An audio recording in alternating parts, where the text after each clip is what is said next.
Getting back to directly to the state police and my interrogation, they had, when I had started asking them questions, and I'm like, okay, look, they started asking me, first of all, they're like, well, what do you think? And I'm like, I think that this is the biggest 6 degrees of separation coincidence and something horrific that I've ever seen. Mm-hmm. This is prior to them showing me some physical evidence. And then the things that tie Kagan to the incident is his phone was the last phone to, I guess, not Instagram, but Snapchat or whatever social platform he was using to connect with one of the 2 girls in question. And then when the state police had told me, I was there like, okay. I'm like, well, what is tell me what you can tell me without only the things that you can tell me. Right. They're like, well, his phone, Kagan's phone, was the last one to message one of the girls within a 3 to 4 hour window of them being killed. I'm like, okay. They're like, okay. Here's another fact. Your phone number was called twice at 8 p.m., 2 times within 1 minute. And I'm like, can you tell where that phone call was pinged from? Yeah. And they're like, we're not at liberty to tell you that either. Okay. I'm like, well, if he did it while he was sitting in his front room, I'm assuming that you could tell me that. And I'm like, well, we're not going to tell you that either way, so you can just speculate. And I'm like, all right. I said, we all know. I said, us, the 3 or 4 people that are sitting in this room, because it's been verified to me twice by TK and the state police that DNA was taken from TK, Kagan, and TK's dog. Because apparently there was a tremendous amount of, they found animal hair at the scene. Right. They have, obviously, the DNA from the 2 girls. And they weren't going to confirm nor deny that there was a 3rd set of DNA left by the person or persons. I'm like, okay, so 5 years after the fact, the DNA of the Klines and their dog is not a match. And they're like, correct. I said, okay. So you've got the wildest goose chase or scenario of events that is not leading down the road that you need to have for a conviction or an arrest as much as you'd want to. I said, because this small area, and I'm talking about the town that we live in, if that comes out, I said, there will be a mob scene, pitchforks and lighted torches on a double homicide involving 2 girls, 2 little girls. I said, this will turn into a Frankenstein scenario. Right. And this could end badly for everyone. And not only that, I feel for the family, because you just can't go wildly out there and charge somebody with double homicide without making damn sure you're 99% sure that you've got every box checked. Yeah, I think and they haven't charged anyone yet, right? I mean, there's a lot of speculation surrounding it, and I think, like you said, a degree off of with just the coincidence of Kagan texting Libby being one of the last messages from whether it was Snapchat or Instagram, whatever it was on that last message. Right. I mean, I think a lot of people are definitely associating Kagan at the very least, because that just seems too odd. And yes, it could have just been a coincidence for sure. But I think people have this kind of tunnel vision now on at least Kagan at the very least. And then I think with Kagan in jail, I don't know if you saw his interview. He kind of threw Tony under the bus in a way too. And so it's messy. It is. And I'm glad you brought that up, because I had made mention. I was after the local television station in Indianapolis had pretty much done a 5-minute, let's bring you up to speed and show you how all this is connected, expose, if you will, on the television. And it made Associated Press, National News, CNN, NBC, the whole thing. And I had crossed paths with PK probably within a day of that airing. I think we were at a social event, restaurant. I was out of town, and he and I both were in the same town.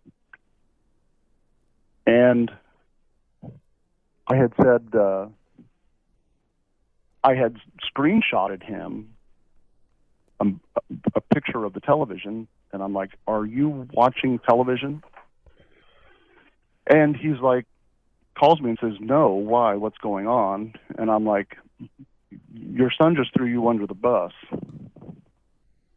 And he's, in complete denial. "I have no idea what you're talking about. I don't watch television. I don't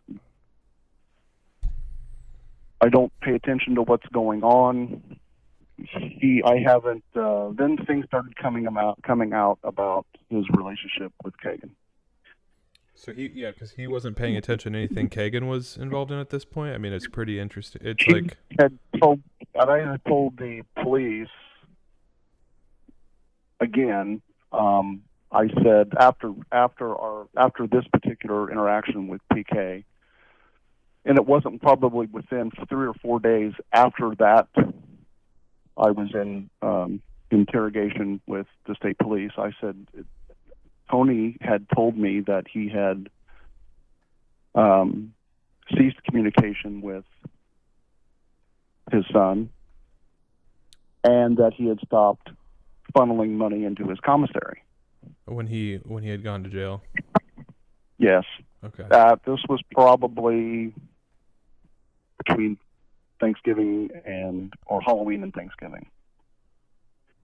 Of 2021? And I said, yes. Okay.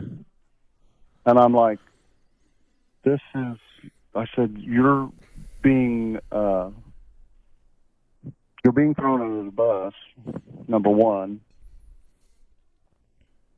And I said, not only that, I said, if you haven't YouTubed yourself, you better. I said, because there is a public judgment out there. And his whole demeanor changed. He got exceptionally agitated and irritated, and made it well known to anybody that was in earshot that he had been in custody for 6 hours, took a polygraph, took DNA, and the state police had let him go. And when I told the state police that, they verified it. They're like, that is absolutely 100% true. I'm like, well, guys, I said, if you guys don't have any DNA, so you don't have them. Yeah. No, I get what you're saying there. This phone call, so these 2 phone calls that happened within a minute, you didn't notice these? You didn't answer these? What was the kind of story around these? That's or what the was other his problem. reason for calling you? Did you link back up with him No and say, idea. hey? No idea, because I don't believe that it was the third conversation. I don't believe that there was a third phone call that night. And you say that I was either... Go ahead. I was either already in bed or wasn't home yet, or may have been on the phone with somebody. I have no... Do you remember what time those phone calls came through? They said it was between 8 p.m. and 8:01 p.m. Okay. On the night on February 14th. And I'm like, well, I have no idea what I was doing or who I was with, but I'm positive that I was either driving home or already in bed due to my work. Okay. And then I guess the other thing with that, at that point in February of 2017, were you, I guess, explain when you said you would talk to Tony in the mornings and in the evenings on the phone. What are the kinds of things you would talk about without, obviously, like I don't know your guys' exact relationship, but was that a common thing around that time to get calls from him in the morning and in the evening, or is that currently, like recently? I had a small drive to work within 30 minutes, and I was, it was just, he was up, so he would just talk to me on the way to work, well, who are the customers that you have to see today? What do you do? What do they get? And this and that, and, industrial sales. So I'm like, well, this guy gets this, just be normal talk, or, and I told the police this too. I mean, it would be some of the most mundane stories, or, remember, you remember so-and-so from school, and, or, this, I seen today on Facebook that so-and-so died, and, it would just be innocent. So and it would be nothing. That was in 2017 as well, or currently, or as of lately? No, that would be recently, probably within the last two years. Yes, and I'm going to make this to fast forward this. Yeah. Tony's had an amputation. He has progressively, the last 4 years, walked with a limp. And to be honest with you, I don't even remember which foot it is, because I don't pay that much attention. But I noticed that he had started limping. Okay. And then he would, as time progressed, it was getting worse, and we would make conversation. We would call each other, and, I'm like, well, he goes, well, I'm off work. I'm getting this foot looked at, and, my doctor's referring me to a specialist in this town. I'm like, oh, okay. Well, then he calls me, I don't hear from him for 2 days, and calls me, and they're like, they're looking at, he goes, I've got a dead toe, and they're looking at amputation. And I'm like, buddy, you got diabetes. I'll tell you right now. Mm-hmm. And a day or so after that, they took one of his toes. And then they sent him home. After 2 or 3 weeks of being in the hospital, made sure that the infection was gone, sent him home 2 or 3 weeks later. 4 to 6 weeks later, they go back, and I think within 30 days, they have him re-examined again. The same foot is now black. Okay. So now they've taken half of his foot off. So the physicality of him doing things, or just trying to be involved, and I'm trying even to go back 5 years. He does not have the physical mobility to I know that terrain in the area where the girls were discovered. It is steep, and for somebody that's in shape to go down, quote unquote, go down that hill is, you know, I wouldn't want to do it more than once and only go down in one direction. I wouldn't want to go up and down the hill. Yeah. So my questions to the state police were, could this be more than one person? They're like, absolutely. Could this be more than one person that could and we were all running scenarios in our head, mostly me, and I'm like, well, certainly you have had to have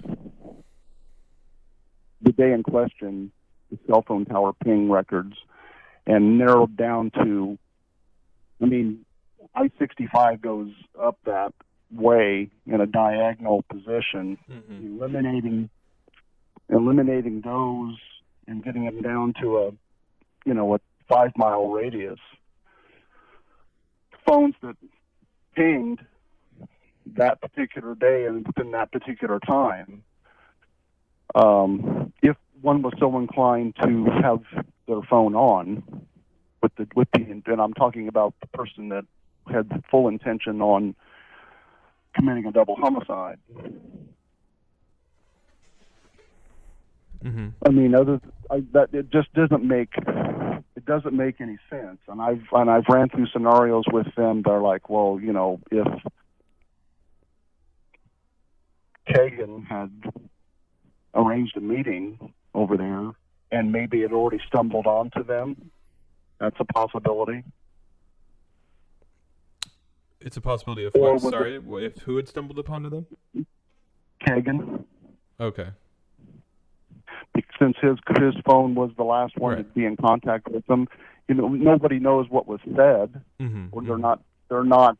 Right. That's not. They're public. Not telling anybody. They're not. Yeah, correct. They're not telling us what was said, and when I'm spitballing with the police, and I'm like, could both of them have been involved and a phone call was made and said, hey, this went backwards, I need your help. And maybe TK was there around in the area. Okay. They're not saying that that's a yes, no. But it would put in play why. And in the middle of February at 8:00 at night, it is pitch black. It's also dark at 5 o'clock, 4:30, 5 o'clock, no later than 6. So it's the times are. It's actually getting. You get that 1 minute of daylight every day past January 21st. So it's still not like it is now. Right. So it's 8 o'clock and it's still daylight. So there's a bunch of scenarios, and I've told them, I said, this does not fit them. I take that back. This does not fit TK whatsoever. As far as his routine, I said, this is nothing that I have witnessed.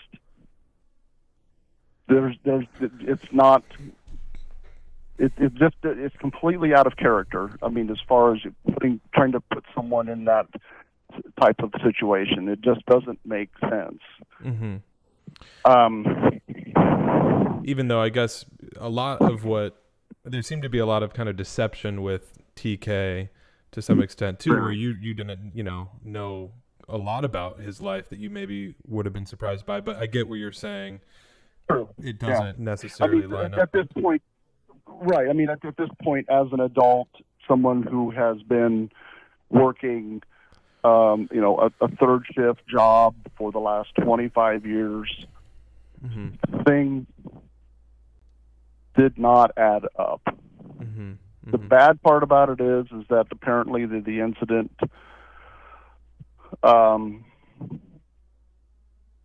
was on a day that Tony did not work. And I believe he had Sundays and Mondays off at the particular time. So, but nobody's ever verified if he had worked those days. You know, at that particular place, you could, request for overtime in his department. They were always looking for help, so it wouldn't be uncommon to hear him say, I worked 6 days last week, and put, 75 hours in, and I've got, $2,000 of overtime made, and I'm like, my God, So, but just getting back to the physicality part of it, it doesn't make it, those puzzle pieces don't add up. Yeah, because I know he's a large size.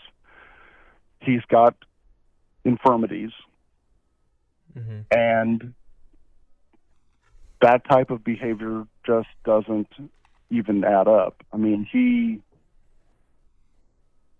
for the lack of a better term, is lazy. I mean, the guy in the state police told me this. They're like, "Do you know? Have you ever went hunting with Tony?" I'm like, "No, I don't hunt." And he talks about deer hunting, but that's his ordeal. And they're like, "Do you know that he has authorization or has a permit to hunt deer from his vehicle?" I said, "You mean that he can shoot from his vehicle?" They're like, "Yes." I'm like, well, that would make sense. I mean, you really got to love hunting, and you got to love deer. To hike 5 miles sometimes to do it, yeah. Yeah, I mean, and I said, but what doesn't make sense is the afterwards. Shoot a deer and it runs 3/4 of a mile in dense brush. How are you going to do that when you've got 1 foot and, you're going to drag that back? Or, I mean, I know he doesn't have a ATV to go into people's woods, wherever. I said that part of it, it does. None of this afterthought. Let's say, that's what I was trying to get to with the police. Okay, yeah, let's go hunting. Let's do this. We're going to bag a deer today. Okay. Well, how are you going to go get it? Right. How are you going to bring it home? And that's what I was trying to tell them. I said, use the same analogy to the crime involving them or involving him. I mean, the physicalities alone don't make sense. I said, have you ever thought about maybe that there was a